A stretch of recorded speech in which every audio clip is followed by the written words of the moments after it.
నిర్దిష్టమైన ప్రత్యేకమైన ప్రయోజనాల్ని నెరవేరుస్తూ వస్తున్నాయి చాలా కాలంగా. ప్రస్తుత కాలంలో మనం ఛందోబద్ధమైన పద్యం కానీ వచ్చిన కవిత్వం కానీ వీటిని కవిత్వంగాను, కథ, నవల, వ్యాసం, స్మృతులు, జ్ఞాపకాలు, ఆత్మకథ, విమర్శ ఇటువంటివి వాటన్నిటిని వచనంగాను పరిగణిస్తూ వస్తున్నాం. ఈ రెండు కూడా పరస్పరం పరిపూరకాలే అయినప్పటికీ కూడా ఈ రెంటి మధ్య ఒక పోలిక లేదా ఒక పోటీ చెప్పటం కూడా తరచూ జరుగుతూ ఉంటుంది. కథ రాయలేని వాళ్ళు కవిత్వం రాస్తారు అని భావించే కథకులు కొంతమంది ఉన్నారు. అంటే వారికి కవిత్వం మీద లేదా వచన కవిత్వం మీద చిన్నచూపు ఉండటం దానికి ఒక కారణం కావచ్చు. అట్లాగే కవిత్వం మీద ఎంతో అభిమానం, మమకారం ఉన్న కవులు మనిషి తన భావాల్ని భాష ద్వారా వ్యక్తపరచడానికి ఉపయోగించే అత్యుత్తమమైన సాధనం లేదా సృజనాత్మక ప్రక్రియ కవిత్వం అని భావించే కవులున్నారు. అయితే ఈ రెండు రసవాళ్ళు కూడా ఉన్నారనుకోండి. కానీ కవిత్వంలో సమాజంలో కవిత్వానికి కొంత పెద్దపీట వేయటం మనం సాధారణంగా చూస్తుంటాం. దీనికి ఉదాహరణగా కొన్ని కొటేషన్స్ కూడా మనం చెప్పుకోవచ్చు. ఉదాహరణకి, a passage read as though addressed to reason is prose. Read as though addressed to imagination, it might be poetry అని ఒక ఆయన చెప్పాడు. అట్లాగే, if prose is a house, poetry is a man on fire running quite fast through it అని మరొక ఆయన చెప్పాడు. మరొకటి ఒక పొలిటీషియన్ చెప్పిన comment, campaign in poetry, govern in prose. ఇది చెప్పింది ఎవరో కాదు, now famous are infamous the way you look at it, me New York governor గారు ఆండ్రూ కుమోస్ చెప్పిన కొటేషన్. అది వచనంలో పరిపాలన ఎట్లా ఉంటుందో మనం కొన్నాళ్ళుగా చూస్తూనే ఉన్నాం న్యూయార్క్ వీధుల్లో.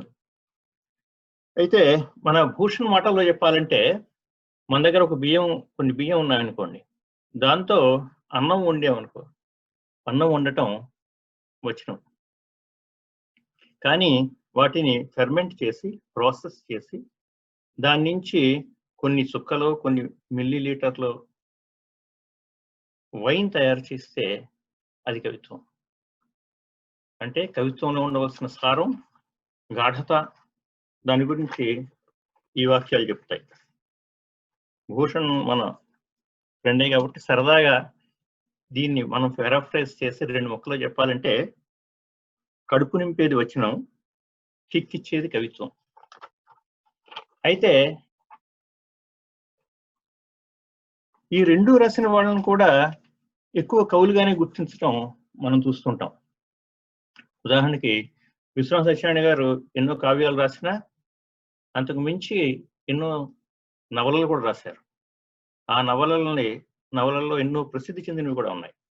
కానీ ఆయన కవి సామ్రాట్ అంటామే తప్పించి నవలా సామ్రాట్ అన్నాం. ఆ విధంగా రెండు రాసిన వాళ్ళలో కూడా కవిత్వానికి ఎక్కువ ప్రాధాన్యత ఇవ్వటం మనం చూస్తుంటాం. అయితే ఏ మాటగా మాట చెప్పుకోవాలి,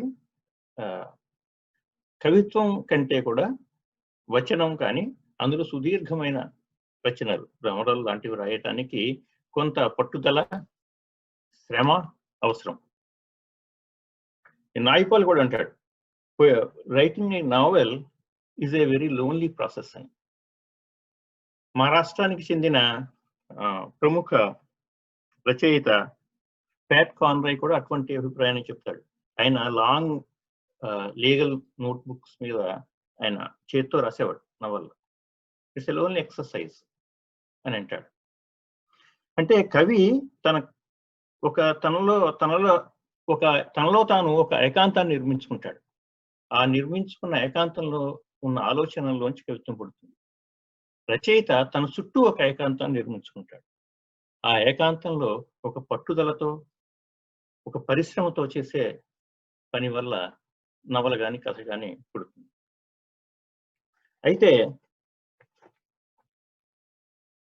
ఈ రెండు అంటే వచనము, కవిత్వము ఈ రెండు కలగలిసి ఉన్నవి కానీ ఒకదాన్ని ఒకటి ప్రభావితం చేసిన రచనల గురించి ముందర కొంచెం మాట్లాడుకుందాం.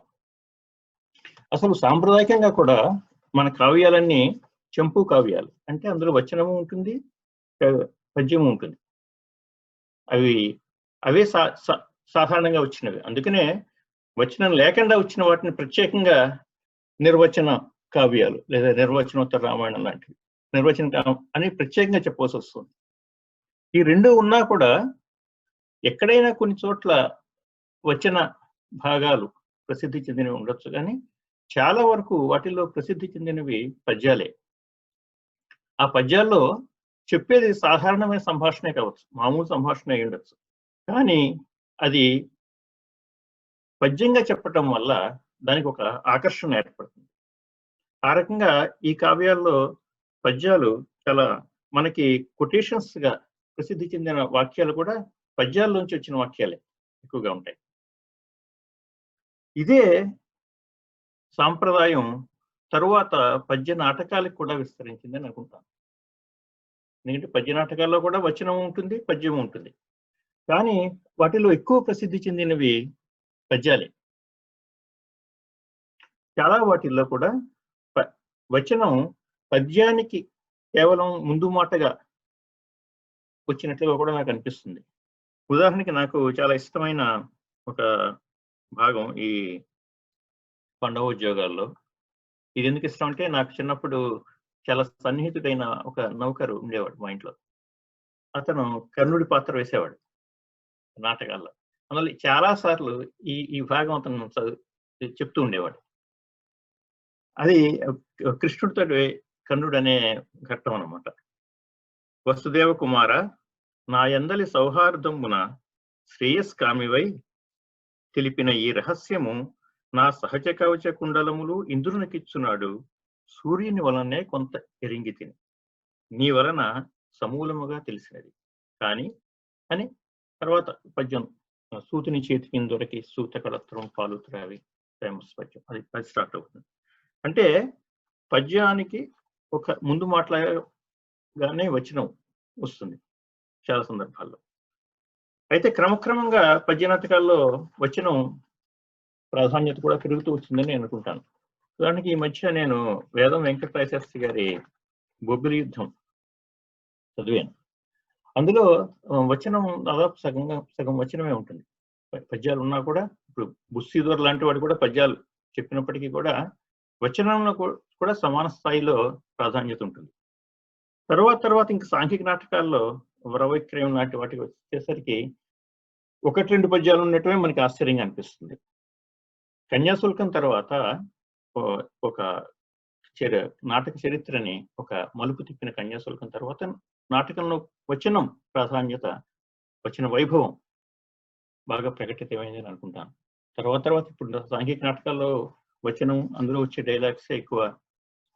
నాకు చిన్నప్పుడు కూడా గణేష్ పాత్ర నాటకాల్లో డైలాగ్స్కి, వచనంలో చెప్పే డైలాగ్స్కి ఎంతో ప్రేక్షకులు ఉర్రూతలూగిన సందర్భాలు నాకు గుర్తున్నాయి. అయితే వెర్స్ అనే దాని పట్ల పద్య నాటకాలు కనుమరుగైనా కూడా వర్స్ పట్ల మన వాళ్ళకు ఉన్న మమకారం తగ్గలేదని నాకు అనిపిస్తుంది. ఎందుకంటే దీనికి ప్రత్యామ్నాయంగా వచ్చిన సినిమాల్లో అన్ని దాదాపు మ్యూజికల్సే కావటం దానికి ఒక తార్కాణం. పాటల పద్యాల స్థానాన్ని పాటలు తీసుకున్నాయి. వీటిల్లో కూడా బాగా ప్రసిద్ధి పొందిన వాక్యాలు పాటల్లోంచి వచ్చినవి. సినిమా డైలాగ్లో కంటే ఎక్కడో ముత్యాల ముగ్గు లాంటి సినిమాలో తప్పించి డైలాగ్స్ కంటే కూడా పాటల్లోంచి వచ్చిన వాక్యాలే చాలా ప్రసిద్ధి పొందిన వాక్యాలు వచ్చాయి. అలాగే పాటల వల్లే హిట్ అయిన చిత్రాలు ఉన్నాయి, పాటలే హిట్ అయిన చిత్రాలు ఉన్నాయి. ఇటువంటి కోకొల్లలుగా ఉన్నాయి. అయితే వీటిలో పాటలే ఉంటాయి కానీ వచ్చిన లేదా అసలు ఒక కవితా ఖండిక లాంటిది ఎక్కడన్నా వచ్చిందా అని మనం పరిశీలిస్తే దానికి ఒకటే అవకాశం కథగా నాయకుడు కానీ నాయిక కానీ వీళ్ళిద్దరు ఎవరైనా కవి ఉంటే అటువంటి అవకాశం ఉంటుంది. అయితే అటువంటి సందర్భాల్లో కూడా మన వాళ్ళు ఏం చేశారంటే పాటలకి అనుకూలంగా ఉండేట్టుగా అతను గేయ రచయితగానే చేశారు. మనం ఇప్పుడు చెల్లెలి కాపురం కానీ, మల్లెపూ సినిమా కానీ, మేఘ సందేశం కానీ వీటిల్లో కవులు హీరోలు కవులే, కానీ వాళ్ళని గేయ రచయితలుగా చేసి మన వాళ్ళు పాటలకు అనుకూలంగా కథని రాసుకున్నారు. అయితే ఈ మధ్య ఒక సినిమా చూశాను నేను, ఈ తెలంగాణ నేపథ్యంతో దొరసాని అనే చిత్రం ఒకటి వచ్చింది. అందులో కూడా అతను హీరో కవి, యువ కవి. అతను ప్రేమ కవితలే కొన్ని రాస్తాడు అనుకోండి, అవి మామూలు కాగితాల మీద కాదు, గోడ మీద రాస్తాడు, కానీ అవి కవితలే. అందులో కూడా దానికి సాహిత్యం సమకూర్చిన వాళ్ళలో ఇప్పటి కవయిత్రి మెర్సీ మార్గరెట్ కూడా ఉంది. సో అట్లీస్ట్ ఒక కవితకి కొంత ప్రాధాన్యత ఇచ్చినట్టుగా నాకు అనిపిస్తుంది. అయితే కథలు, నవలలు వీటిల్లో ఇటువంటి సందర్భం వచ్చినప్పుడు కవితను పూర్తిగా ఉటంకించటం కానీ, ఒక కవితను పూర్తిగా రాయటం కానీ జరిగిన సందర్భాలు ఉన్నాయా అంటే నాకు అంటే కొంత పరిశోధన చేయవలసి వస్తుంది. నాకు తెలిసినంత వరకు అంపశయ్య నవీన్ రాసిన దాగుడు మూతలు అనే ఒక నవలలో ఇటువంటి సందర్భం ఉంది. దీన్ని నవలిక అనవచ్చేమో, ఇది స్వాతి పత్రికకి అనుబంధ నవలగా ఇచ్చేవాడు ఒకప్పుడు. ఆ అనుబంధ నవలగా వచ్చింది ఒక చిన్న నవల. ఇందులో వీళ్ళిద్దరూ నాయకులు ఇద్దరు కూడా ఒకే చోట పనిచేస్తుంటారు. వాళ్ళకి ఒకరి మీద ఒక ప్రేమ ఉన్నా కూడా వాళ్ళు ఏం చేస్తారంటే ఇప్పుడు విమర్శించుకుంటూ ఉంటారు ఇద్దరిని, ఒకరినొకరు. సో ఈ సంభాషణ అంతా చాలా పట్టుగా సాగుతుంది. ఈ నవల మొత్తం అసలు బలం ఆ సంభాషణలే. వాళ్ళు ఇప్పుడు తమ మీద ప్రేమ ప్రకటించుకోకుండా, తమకున్న ప్రేమ ప్రకటించకుండా ఇప్పుడు విమర్శిస్తూ ఉంటారు.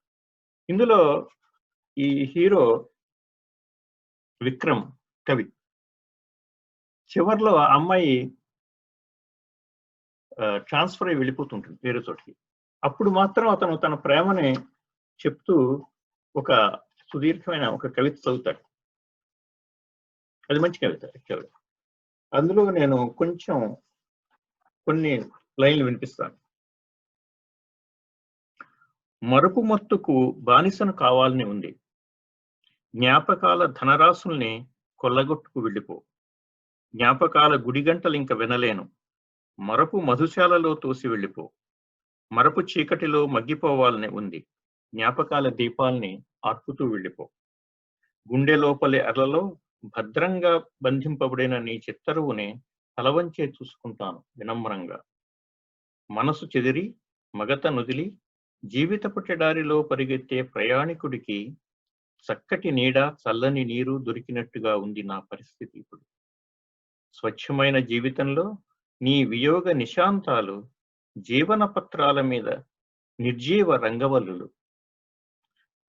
ప్రాణం పోయేటప్పుడు ప్రాణిపడే వేదన లాంటి సమాధానం లేని ప్రశ్న నన్ను యాతన పెడతాం. ఇటువంటి సందర్భాలు ఉదాహరణలు చాలా తక్కువగా దొరుకుతాయి మనకి. అంటే ఒక కవితలో ఒక నవలలో ఒక కవితను ఇట్లా పూర్తిగా చూపించడం అనేది. అంటే ఈ మధ్య కాలంలో మన కవిమిత్రురాలు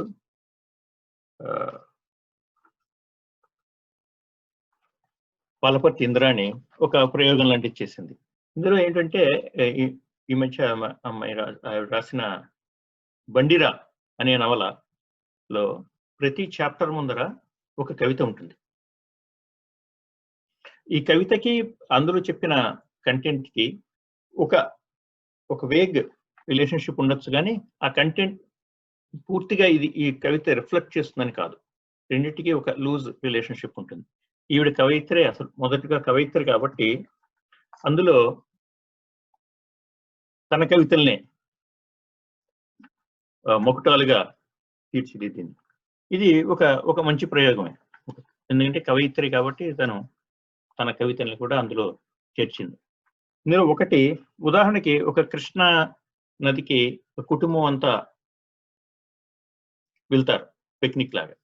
ఆ సంఘటన గురించి రాస్తుంది. ఈ నవలంతా తనకు జరిగిన లేదా తనకు తెలిసిన వ్యక్తుల ఒక ఏమంటారు వాటిని ఆసక్తికరమైన వ్యక్తుల గురించి గాని, లేదా కొన్ని జ్ఞాపకాల గురించి గాని చెప్తున్నట్టుగా ఉంటుంది. ఇందులో కృష్ణ గురించి రాసింది. ఇది ఏ నదికైనా వర్తిస్తుంది అనుకోండి ఈ కవిత. మంచు కింద ఉన్నది నది, గట్టును రాసుకు సన్నగా ఊగుతూ, కోలాహలంగా ఆడంగులు అక్కడికి రాకముందు. వంగిన కొమ్మల నీడల కింద ఉన్నది నది, చల్లగా పారుతూ, కలకలమని వాళ్ళు నీళ్లను కలచకముందు. బుడిబుడి నీటి తెప్పల కింద ఉన్నది నది, తక్కుతూ తారుతూ బుడుంగున మునిగి బిందెలు నిండకముందు. చాలా మంచి కవిత అది. ఇలాగా వచన రచనల్లో కవిత్వం తొంగి చూడడం అనేది చాలా తక్కువగా జరిగే సంఘటనే. అయితే దీనికి రివర్స్ లో అంటే కవిత్వంలో వచనం. ఇంకొక విషయం ఏంటంటే వీళ్ళంతా ఈ కవులు రచయితలు అయినప్పుడు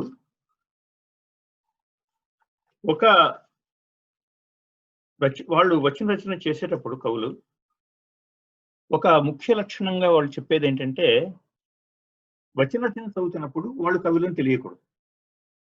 ఇప్పుడు విశ్వనాథ ఆయన నవలు చదువుతుంటే ఎక్కడో 1000 పడగల్లో కొన్ని వర్ణనలు కనిపిస్తాయి కానీ ఎక్కువ చోట్ల ఆయన కవి అన్న విషయం తెలియకుండానే ఉంటుంది. అది ఒక మంచి లక్షణం అని చెప్తాను.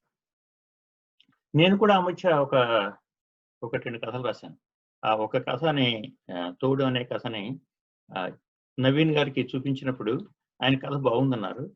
అయితే ఆయన చెప్పిన కారణం ఏంటంటే ఆ కథ చదువుతున్నప్పుడు నువ్వు కవి అన్న విషయం తెలియటం లేదు అని, అందువల్ల నచ్చిందని చెప్పారు. సో అది కూడా ఒక దృక్పథం. అయితే కవులు కాని వాళ్ళు, అంటే కవులుగా ప్రసిద్ధి చెందిన వాళ్ళు వచన రచనలు చేసినా వాటిల్లో కవితాత్మక వాక్యాలు ఉన్న సందర్భాలు, అటువంటి ఉదాహరణలు చాలా దొరుకుతాయి. ఉదాహరణకి బుచ్చిబాబు కథల్లో నవల్లోనూ ఆయన రాసే కొన్ని వాక్యాలు ఎంతో కవితాత్మకంగా ఉంటాయి. అట్లాగే తానా వాళ్ళు మొదటిసారిగా ₹1,00,000 బహుమతి ఇచ్చిన కాశీభట్ల విశ్వనాథ నవల నేను చీకటి, అది కూడా చాలా కవితాత్మకమైన వాక్యాలు ఉంటాయి అందులో. అట్లాగే మన మిత్రుడు మెడికోశ్యామ్ ఆయన రాసిన కథలు రచనల్లో కూడా కవితాత్మక అంటే వర్డ్ ప్లే ఉండటం, కవితాత్మకమైన వాక్యాలు ఉండటం జరుగుతుంది. అయితే వీటన్నిటికీ తలమానికంగా ఉండేది మాత్రం రాచకొండ విశ్వనాథ శాస్త్రి గారి రచనలు. రవిశాస్త్రి గారి ముఖ్యంగా సారో కథలు, 6 సారో కథలు అవి వచన కవితలే. ఆ కథలు అసలు వాటి కథలు అంటానికి లేదు. ఒక్కొక్క వాక్యం ఒక్కొక్క లైన్లో వస్తుంది, అవన్నీ వచన కవితలే. మనకి చేరా గారు ఆయన భాషా శాస్త్రవేత్త అయినా కూడా సాహిత్యంలో కూడా, సాహిత్య విమర్శలో కూడా ఆయన అంతవరకు చేశారు. సాహిత్య విమర్శకుడిగా కూడా ఆయన రాసిన చేరాతలు కానీ, వ్యాసాలు కానీ, ముందు మాటలు కానీ ఇవన్నీ చూస్తే ఆయన సాహిత్య విమర్శ మీద కూడా ఆయనకున్న పట్టు మనకు తెలుస్తుంది. అయితే ఆయన గురువు గారు తెలుగులో భాషా శాస్త్రానికి పితామహులు లాంటి భద్రరాజు కృష్ణమూర్తి గారు సాహిత్యం గురించి చేసిన విమర్శ గురించి అంతగా తెలియదు, నేను ఎక్కువగా వినలేదు. అయితే ఈ మధ్య ఒక పుస్తకం, ఆయన వ్యాసాల పుస్తకం ఒకటి వచ్చింది, భాషా సమాజం సంస్కృతి అని. అందులో ఒక వ్యాసం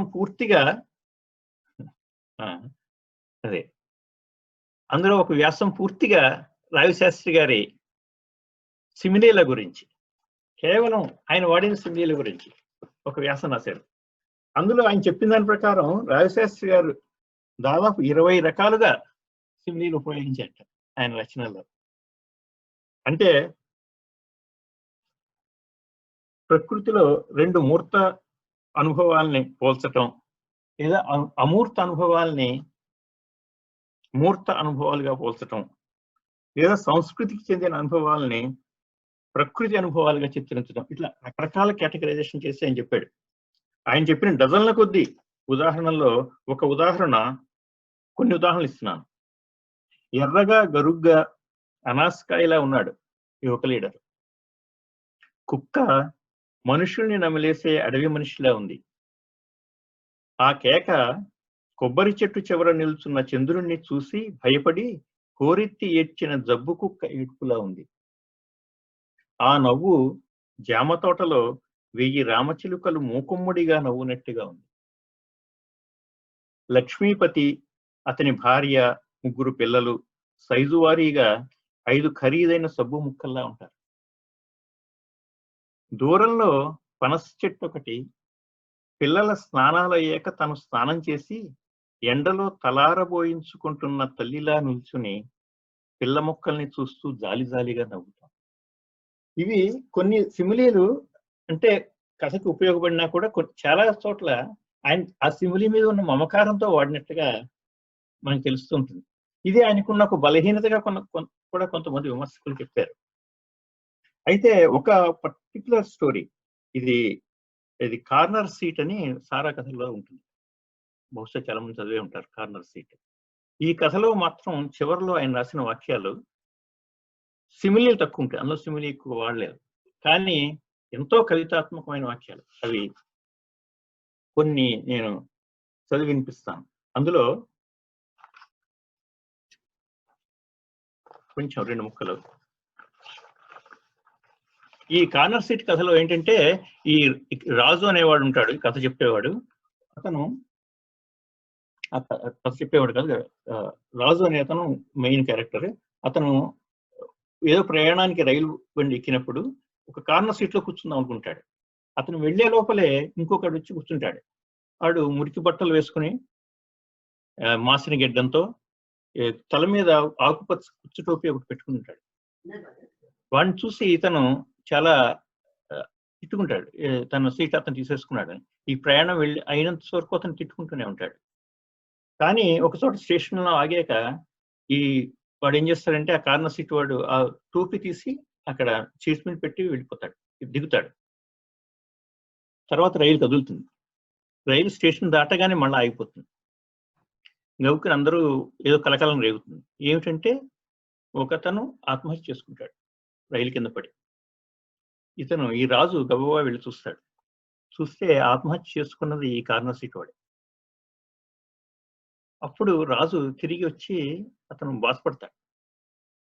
అది అక్కడ ఆ కింద ఈ వాక్యాలు రాస్తాడు ఆయన. ట్రైన్ ఇంకా కదలలేదు. కిటికీలోంచి పైకి చూస్తున్నాడు రాజు. ఆకాశం చెప్పలేనంత నీలంగా ఉంది. కనపడి కనపడక దాగుంది. ఏదో ఊరు. మామిడి చెట్లకి ముందున్న చెరువుగట్టున స్నానం చేసిన వృద్ధుడెవరో గావంసాతో తుడుచుకుంటున్నాడు స్టేషన్ వైపు చూస్తూ. దూరానికి ఆకుపచ్చగా కనిపిస్తూ తెల్లటి చుక్కల్లాంటి బాతులు. చెరువుకి పక్కగా ఉన్న తాటాకుల ఇంటి ముందు విరగబూసిన గన్నేరు చెట్టు బరువుగా కొమ్మలు వంచుకుంది. బాగా ఎదిగిన అమ్మాయెవరో నీలంగా ఉన్న చీర చెంగులోకి కెంపుల్లాంటి పువ్వుల్ని తెంపి పడేసుకుంటోంది. కోతకి సిద్ధంగా ఉన్న వరచేల మధ్య నుంచి పల్లెపడు చెవరో పోతోంది వయ్యారంగా నడుచుకుంటూ. ఇలా రాసి చివరికి, ప్రాణాల్ని ఇనుప పట్టాల మీద పోగొట్టుకున్న పచ్చకోటువాడు జీవితంలో ఎట్టి బాధల్ని చూడలేక, భరించలేక, సహించలేక చివరికి ఈ రోజున ప్రాణాల్ని తీసేసుకున్నాడు కదా అని రాజు అనుకుంటుండగా ఇంజిన్ పెడబొబ్బ పెట్టింది. రైలు గాడి కదిలింది. ఎండలో మెలమెల్లాడుతూ టెలిగ్రాఫ్ తీగల వైపు, వెనక్కి గాభరాగా జరిగిపోతున్న టెలిగ్రాఫ్ స్తంభాల వైపు చూడక నడుస్తూ కూర్చున్న రాజుకి గుండెల్లో ఎంతో బరువుగా, మనసులో ఎంతో దిగులుగా ఎందుకుందో సరిగా అర్థం కాలేదు. వీటిలో ఉన్న ఒక తాత్వికమైన గాఢత, వాటిని ఎంతో సరళమైన పదచిత్రాలతో ఆయన ఆవిష్కరించిన తీరు చూస్తే ఇది అచ్చమైన కవిత్వం. అది దాన్ని కథ అనటానికి లేదు. అటువంటి ఇది ఒక రావిశాస్త్రి గారి విషయంలో మాత్రం మనకి కనిపిస్తుంది. అయితే ఇంకా వేరేదైతే టైం అయిపోయిందండి. ఎవరన్నా నన్ను హెచ్చరిస్తున్నారు, నాకేదో శబ్దాలు వినిపిస్తున్నాయి, ఏం లేదా? అయితే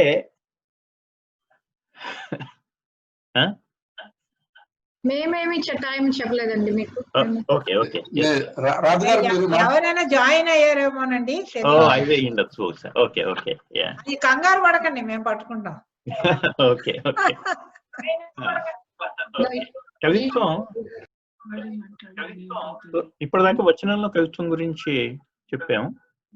ఇంకా కవిత్వంలో వచనం గురించి చెప్పాలంటే ఎక్కువగా వెతుక్కోక్కర్లేదు. అసలు వచన కవిత్వం మీద ఉన్న ప్రధానమైన ఆరోపణ అది. వచనాన్ని వాక్యాలుగా విడగొట్టి కవిత్వంగా చలామణి చేస్తున్నారు. ఉదాహరణకి ఈ కవి చూడండి. ఈ కవి గారు ఏంటి సౌండ్ వస్తుంది? ఎవరైనా ఒకరు మ్యూట్ చేయలేదేమో. Okay okay, correct. ఈ కవి గారు వివిధ దేశాల్లో ప్రపంచంలో పర్యటించి వాటి గురించి ఏవో కవితలు రాశారు. ఉదాహరణకి ఈ కవిత చూడండి. దీని పేరు స్వీడన్. 4 లక్షల చదరపు కిలోమీటర్ల విస్తీర్ణం, 8 మిలియన్లకు చేరిన జనాభా. స్వీడన్ దేశపు దేహాత్మలు స్కాండినేవియాలోని దేశాలన్నిటిలో అవి సాటిలేని మేటి భుజకీర్తులు. 2వ ప్రపంచ యుద్ధంలో గండంలో పడకుండా గట్టెక్కిన తటస్థ దేశం ఇది. రాచరికం కొనసాగించే రాజ్యాంగ ప్రజాస్వామ్యం. స్టాక్హోమ్, గూట్బర్గ్, మల్మో ప్రముఖ పట్టణాల విరాజమాన సీమ ఇది. ఇలా ఉంటుంది. అంటే దీన్ని కేవలం వాక్యాలుగా వెళ్ళగొట్టడం వల్ల ఒక కవిత అనే భ్రమ కలిగించడం, కవితల కూర్పు అనమాట. వాటి వాక్యాలను ఎట్లా కూర్చారు, వాక్యాలను కూర్చడం కూడా కాదు, వాటిని ఎట్లా ప్రజెంట్ చేశారు పేపర్ మీద. ఎందుకు పేరెందుకులేండి, కాదు గోపి కాదులేండి, గోపి మరి అట్లా రాయలేండి. అతనిది కూడా అలాంటిదే ఉంది నా దగ్గర పుస్తకం. అవునా? దీనికంటే ఇంకా అద్భుతంగా రాశాడు అంటే. అప్పుడు ఒకసారి 70s లో ఈయన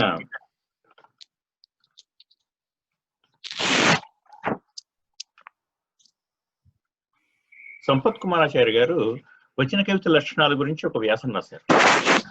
దాని మీద కేరా గారు దానికి జవాబు రాస్తే వాళ్ళు మంచి వాద ప్రతివాదాలు జరిగాయి వచన కవిత లక్షణం గురించి.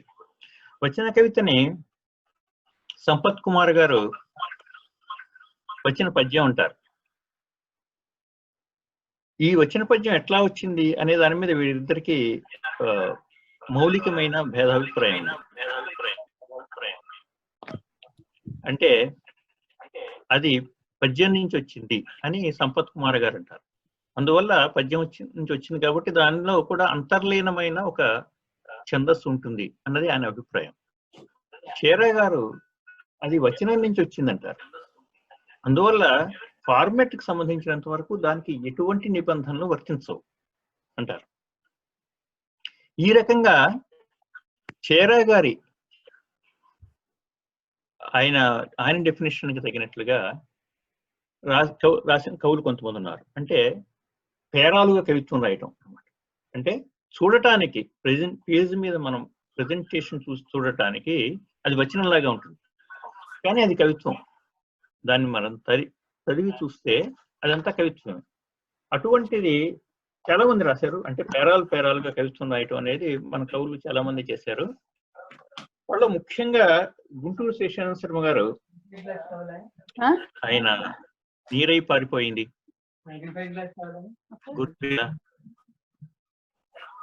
ఆదేశ నా ప్రజలు లేదా ఆధునిక మహాభారతం, ఈ కావ్యాలన్నింటిలో కూడా పేరాలుగా కవిత్వం ఉంటుంది. అది చూడటానికి మీకు వచనం అనిపిస్తుంది, కానీ చదివితే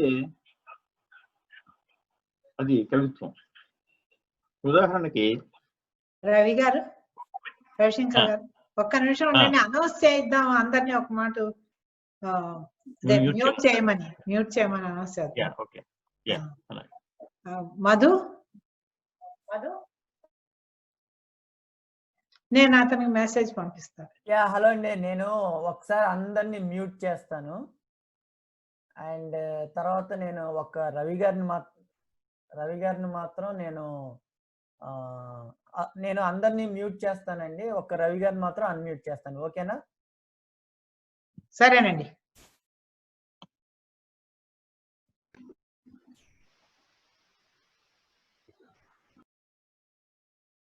రవి గారు మీరు అన్మ్యూట్ చేసుకోండి.